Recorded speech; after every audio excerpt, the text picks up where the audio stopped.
السلام علیکم، وی لاگ کے دوسرے حصے کے ساتھ حاضر۔ میں بتانا یہ چاہتا ہوں کہ یہ سارا طاقت کا کھیل ہے۔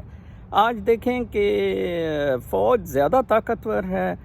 جنرل فیض حمید کے خلاف جو سپریم کورٹ کا فیصلہ ہے بالکل خلاف اس کے فیض آباد دھرنے کیس کا، وہ امپلیمنٹ نہیں ہو سکا۔ جس شخص نے فیصلہ دیا ہے وہ دھکے کھا رہا ہے اور بالکل وہ فارغ ہونے سے جج شپ سے بالکل قریب ہے۔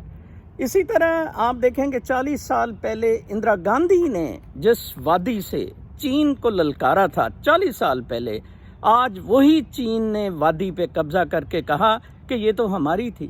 بالکل اسی طرح جس طرح بابری مسجد جو ہے اس پر ہندوؤں نے قبضہ کر کے کہا یہاں تو ہمارا مندر ہوا کرتا تھا۔ عدالتیں بالکل آزاد نہیں ہیں۔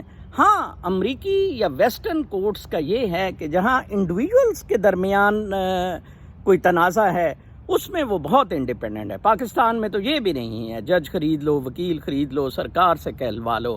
یہاں وہ بالکل آزاد ہے۔ جہاں اسٹیبلشمنٹ ورسز پبلک کا معاملہ ہے وہاں عدالتیں بالکل آزاد نہیں ہیں اور طاقتور اپنا کھیل کھیل کے ہی ہٹتا ہے۔ مجھے یاد ہے یہ رٹ جورسڈکشن بہت بڑا چونگا ہے یہ کامن لا جورسڈکشن کا۔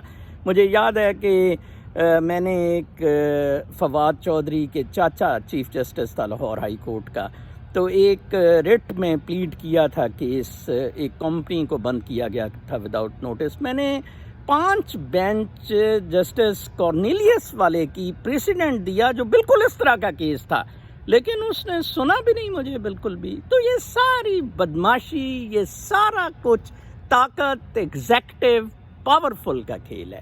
ہاں، اس کے برعکس جو صحیح پاور ہے وہ روحانی پاور ہے۔ جن لوگوں کے پاس روحانی پاور ہے، یس، وہ پھر بہت مزے میں ہے میری طرح، وہ اس پاور سے باہر ہے۔ جہاں مادہ پرستی کا مقابلہ ہے وہاں یہ کسن، بندوق، یہ والے طاقتور ہے۔ اپنا بہت خیال رکھیں۔ شام تک کے وی لاگ تک اجازت۔